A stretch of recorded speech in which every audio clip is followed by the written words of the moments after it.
जय श्री श्याम दोस्तों, आस्तिक कहानियों में आपका स्वागत है। आज हम आपको कथा सुनाएंगे संतों में संत और भगवान के सबसे बड़े भक्त संत रविदास जी महाराज की, जिनको हर चीज में सिर्फ भगवान के ही दर्शन हुआ करते थे। भक्त रविदास या रविदास जी स्वामी रामानंद जी के शिष्य और कबीर साहब के समकालीन थे। उनका जन्म उस समय की छोटी जाति में हुआ, किंतु भगवान से अपने अथाह प्रेम और आत्म अनुभव के कारण उनकी महानता ब्राह्मणों से भी अधिक बढ़ गई थी। होनहार बरवा के चिकने चिकने पात वाली बात के कारण बच्चा झूले में ही दिख पड़ता है कि यह क्या बनेगा। आप बचपन से ही हरि भजन और संत सेवा की ओर लग गए। आपके माता पिता अधिक धनवान नहीं थे। आपको जो कुछ घर से खाने को मिलता भूखे लोगों को खिला दिया करते थे और उनकी हर प्रकार से सेवा में प्रसन्नता मानते थे। उनके पिताजी को उनकी यह सेवा अच्छी न लगी।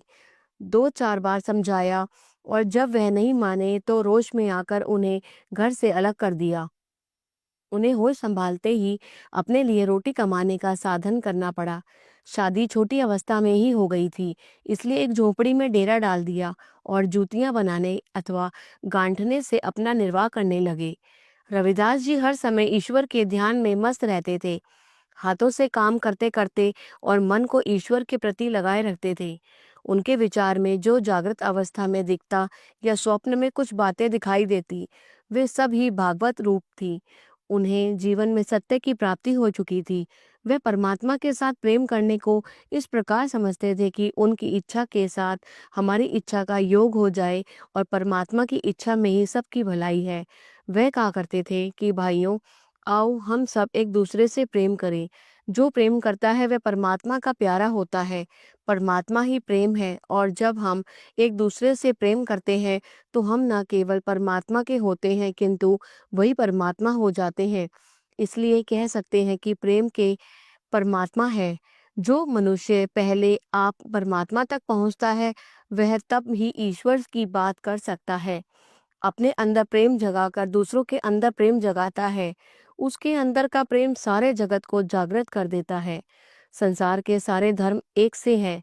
सब धर्मों में परमात्मा छुपा है। ना कोई धर्म बड़ा है ना कोई छोटा। इसी प्रकार ना कोई मनुष्य बड़ा है ना छोटा। धर्म की मान्यता के आधार पर हम किसी को बड़ा या छोटा नहीं कह सकते।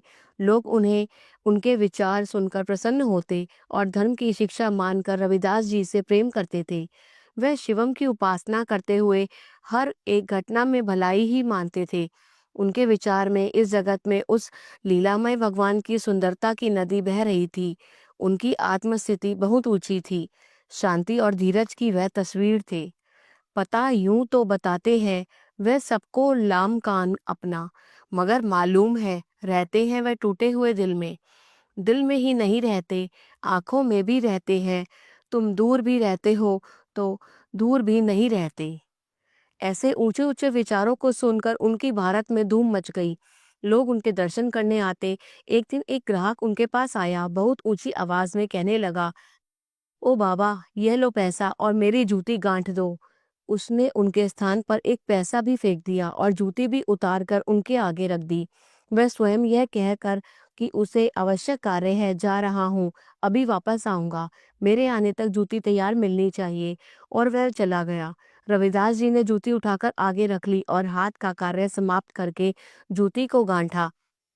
थोड़े समय के बाद वह ग्राहक वापस आ गया और पूछा, जूती तैयार है? उत्तर में रायदास जी ने जूती आगे रख दी और कहा कि जूती तैयार है, लीजिए। वह जूती पहनकर चला गया। फिर उसी प्रकार की जूती टूटी हुई लेकर वापस आया और कहने लगा कि तुम बड़े कारीगर नहीं, ऐसा कच्चा काम करते हो कि तुम्हारी गांठना ने 2 घंटे भी नहीं निकाले। मजदूरी पहले ही ले लेते हो और काम करना आता ही नहीं। जब उसने बहुत डांटा तो रविदास जी उन्हें उत्तर दिया, केवल यही कहा, महाराज फिर गांठ देता हूँ, धागा कच्चा रह गया होगा। अंततः रविदास जी ने अब की बार उस जूती को बड़ी लगन और मजबूती से गांठा और ग्राहक को दे दी। यह ग्राहक पीछा छोड़ने वाला नहीं था। वह दूसरी बार फिर तोड़कर ले आया और आपको बहुत उल्टा सीधा कहने लगा। ध्यान में मस्त रैदास जी ने कहा, महाराज नाराज न होइए, मैं फिर गांठ देता हूँ। ग्राहक ने कहा, अच्छा जल्दी कर, तुमने मेरा अधिक समय नष्ट कर दिया। रैदास जी ने फिर जूती को गांठने लगे। तीसरी बार भी उसी पर 1 पैसे में ठीक करके जूती ग्राहक को दे दी। वह ग्राहक तो इस प्रकार का दिख रहा था जो मानो रविदास जी के धैर्य और शांति की परीक्षा करने आया हो। ना तो उसे 1 पैसा देकर बाबा को दुख देने में झिझक आ रही थी और ना ही ऊंची बात कहने में कोई लाज। वह घोड़ सवारों की भांति फिर आ गया और ऊंची और बुरी स्वर में उन्हें अंट शंट कहने लगा। रैदास जी अब भी ध्यान में बैठे हुए थे। क्या छवि सांवरे प्रीतम की, चित जात चला हटके हटके, मुख चंद्र छटा पर बलिहारी, शत चंद्र फिर भटके भटके, बनमाल की सुंदर लटकन पर ऋतुराज रहे लटके लटके, अध्रामृत प्याला छलका दो, हम पिया करें गटके गटके। मोहन हम तो बने तुम्हारे, अब तो मर्जी रही, तुम्हारी बनो ना बनो हमारे। रविदास जी इस घटना को भागवत लीला जानकर आनंदित हो रहे थे। वह स्वयं प्रियतम की लगन में लौ लगाए बैठे थे। जब तीसरी बार वह मनुष्य उनसे कुछ कह कर रहा था तो उन्होंने हंसकर कहा, तेरियां तोड़ियां कौन गांठे। अपने भगवान से जैसा ही उन्होंने यह कहा, प्रभु जान गए कि उन्होंने मुझे पहचान लिया है। प्रभु ने छोटी सी दर्शन झांकी रविदास जी को दिखाई और झट वहां से अंतर्ध्यान हो गए।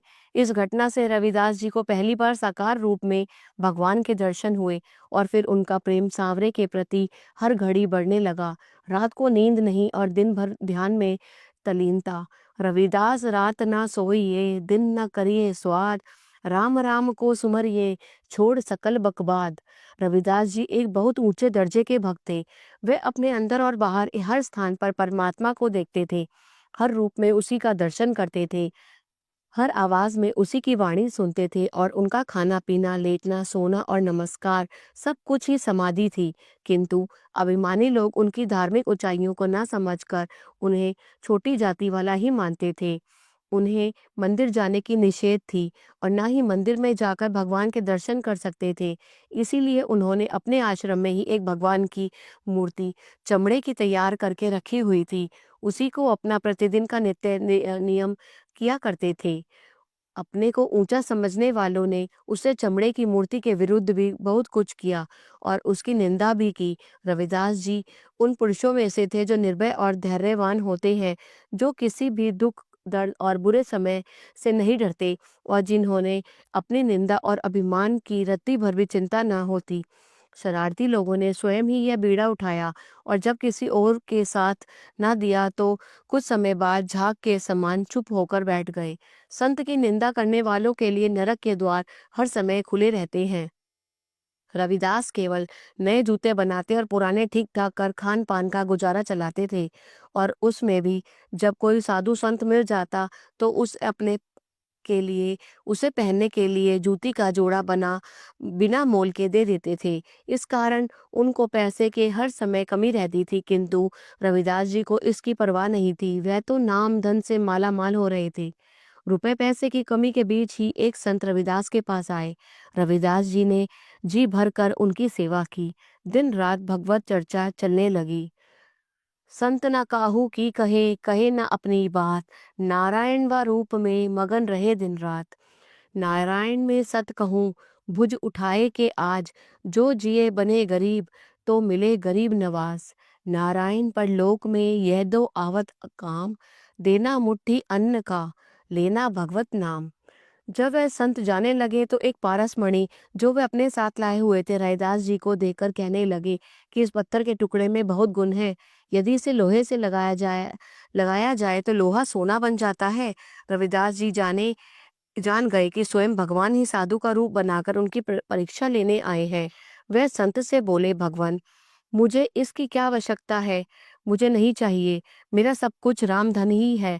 आप इसे अपने साथ ही ले जाओ।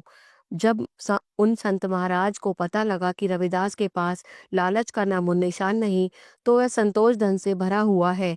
फिर भी रविदास जी को मजबूर किया गया कि इसे अपने पास रख लो, संभव है कि किसी काम आ जाए। यदि काम न आए तो मैं कुछ समय के बाद वापस आकर अपने पास ले जाऊंगा। रविदास जी ने कहा, अच्छा, इसे मेरे पास छप्पर में टांग दो और जब वापस आओगे तो वहीं से ले लेना। 13 मास के बाद वह साधु लौटकर आए तो उन्होंने रविदास जी की गरीबी में ही पाया उन्होंने रविदास जी से पूछा कि उस पारस पत्थर का क्या हुआ और वे कहाँ रखा हुआ है। आपने उत्तर दिया, देख लो, जहाँ रख कर गए थे वहीं का वहीं होगा। संत महाराज ने उस पत्थर का वहीं टांगे हुए पाया। उन्होंने पारस मणि संभाली और आशीर्वाद देकर चले गए। गुरु रविदास के यहाँ तेरह मास और पारस पत्थर पड़ा रहा, किंतु वह रे भक्त उसकी ओर ध्यान भी नहीं दिया। यदि आज के समय में कोई संत किसी के घर पारस पत्थर डाल जावे तो फिर लौट कर आवे, तो उसे वे पत्थर क्या मिल सकता है। मनुष्य की तृष्णा बड़ी विशाल है। उसकी आयु की अवधि तो छोटी सी है, किंतु बड़ी बड़ी तृष्णा लिए बैठा है। संतों ना तृष्णा को तो संतोष से समाप्त करने का कहा है। जो 10 20 50 भये शत हुए हजारों लाख मांगेगी। कोई अरब खरब संख्य पृथ्वी पति होने की चाह लगेगी। स्वर्ग पताल का राज करूं तृष्णा अधिकी इति आग लगेगी। सुंदर एक संतोष बिना तेरी तो भूख कभी न भागेगी। गज धनु गोधन भूमि धन हेम रत्न धन खान। जब आवत संतोष धन सब धन धूरी समान। ममता बेड़ी है पड़ी विद्या सकल संसार। ममता बेड़ी काट दे हो जा भव से पार। अब प्रारब्ध के खेल देखिए। एक दिन कोई मनुष्य रविदास जी की पूरी की टोकरी में कुछ सोने के सिक्के डाल गया। रविदास जी सोचने लगे कि ये कौन डाल गया होगा। दिन भर सोचा पर बात समझ में न आई। रात को उन्हें एक स्वप्न हुआ जिसमें भगवान ने कहा कि मैं मानता हूँ कि तुम्हें रुपए पैसे की आवश्यकता नहीं, किंतु इस धन को ले लो, यह मैंने स्वयं तुम्हें दिया है। रविदास जी मान गए। भला वह ईश्वर का कहना कब ना कर सकते थे। उन्होंने उस रुपए से लोगों के रहने के लिए धर्मशाला बनवाई, जिसमें साधु संतों की खूब सेवा होने लगी। धर्मशाला में एक सुंदर सा मंदिर भी बनवा दिया, जिस पर सोने की छतरी लगवाई और मंदिर की खूब सजावट करवाई। वह वहां 24 घंटे का सत्संग होने लगा। ठाकुर दा उस पाना की जो सोया सारी राती। उठ उठ प्रभु दा नाम ना ध्याया जो खोदी जन्मा काती। उठ जाग ए बेला हरि मिलंदा लद गए तेरे साथी। हरिवंशी दी तान तू सुन ले जो बजती आधी राती। अब रविदास जी के सामने दुख आने लगे। उनका धर्मशाला बनवाना और पैसे वाला बनना कुछ ब्राह्मणों को अच्छा नहीं लगा। ब्राह्मणों ने बनारस के राजा से यह बात कही कि रविदास जी के पास चमड़े पर बनाई हुई प्रभु की मूर्ति है, यह मूर्ति उससे ले ली जाए। राजा ने रविदास जी को बुलाया और उनसे इस बारे में पूछा। रविदास जी, यह लोग सेवा के बारे में कुछ नहीं जानते। जीवन का लक्ष्य प्रभु प्राप्ति है। यदि हम अंदर और बाहर से प्रभु की सेवा करके जनता को प्रसन्न रखते हैं, तो इन लोगों को क्यों ईर्ष्या हो रही है। प्रभु तो कागज के टुकड़े पर भी उतर आते हैं, मिट्टी से भी बनाए जा सकते हैं, पीतल सोने चांदी में भी निवास करते हैं। इन लोगों को मेरी चमड़े की मूर्ति पर क्यों आपत्ति हो रही है। ईश्वर तो कण कण में रहते हैं। वास्तव में उन्हें ईश्वर के बारे में पूरा पता नहीं। यदि वे मेरी चमड़े की कटौती में उतरते हैं, तो मेरा शरीर जो माटी और चमड़े का है उसी में आ जाए तो कोई बड़ी बात थोड़ी है। राजा ने उनका प्रताप प्रत्यक्ष देखकर उनको ठाकुर की सेवा सौंप दी। विप्र लोग लज्जित हुए और श्री रविदास का यश संसार में छा गया। सच तो यह है कि जात पात पूछे नहीं कोई, हरि को भजे सो हरि का होई। एक संत गंगा जी जाते उनकी एक पाई ले जाकर श्री गंगा जी पर चढ़ाने को तैयार नहीं हुए। रविदास जी ने संत के सामने ही अपनी खटौती में गंगा जी को प्रकट करके एक पाई चढ़ा दी और बोले, मन चंगा तो खटौती में गंगा।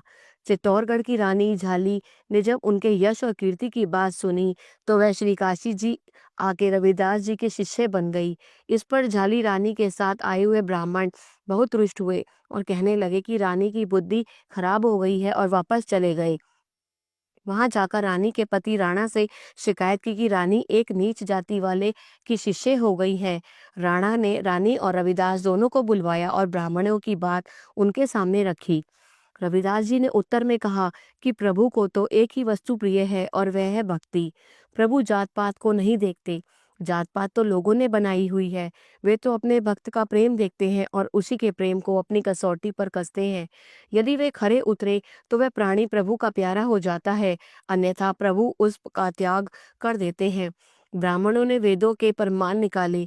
3 घंटे शास्त्रार्थ होता रहा, पर वे राणा को ना मना सके। रविदास जी की दलीलों ने राणा का मन मोह लिया और उसी समय दरबार में ही राणा भी उनका शिष्य बन गया। इसके बाद रानी झाली ने चित्तौड़गढ़ पहुंचकर भक्त रविदास जी की अध्यक्षता में एक बड़ा यज्ञ किया। इस समय रानी ने बहुत दान पुण्य किया, बड़े बड़े पंडितों को भी बुलाया। उस ब्राह्मणों में भी अभी तक अहम छुपा हुआ था। उन्होंने रानी से कहा कि हम कच्चा अन्न लेंगे और स्वयं पकाएंगे। रानी मान गई। ब्राह्मणों ने कच्ची रसद लेकर अपना भोजन स्वयं बनाया। पर महापुरुषों की बढ़ाई कहाँ छुप सकती है। वे जहाँ पर पैर रखते हैं वह धरती सोने की हो जाती है। उनके चरणों में तो बड़े बड़े शाहों के ताज लुढ़कते हैं। देवता भी उनके दर्शन पाकर अपने आप को सौभाग्यशाली मानते हैं। जैसे ही ब्राह्मण लोग खाना खाने बैठे तो उन्होंने देखा कि हर दो ब्राह्मणों के बीच भक्त रविदास जी विराजमान है। बस फिर क्या था, सब ब्राह्मणों उनके चरणों पर गिर पड़े और उनके शिष्य बन गए। अपने समय की बहुत बड़ी भक्ता श्री मीराबाई भी इन्हीं रविदास जी की शिष्या थी। प्रेम प्याला जिन पिया छलकत तिनके नैन, नारायण या रूप पर छके रहे दिन रैन। बोले श्री कृष्ण भगवान ने की जय।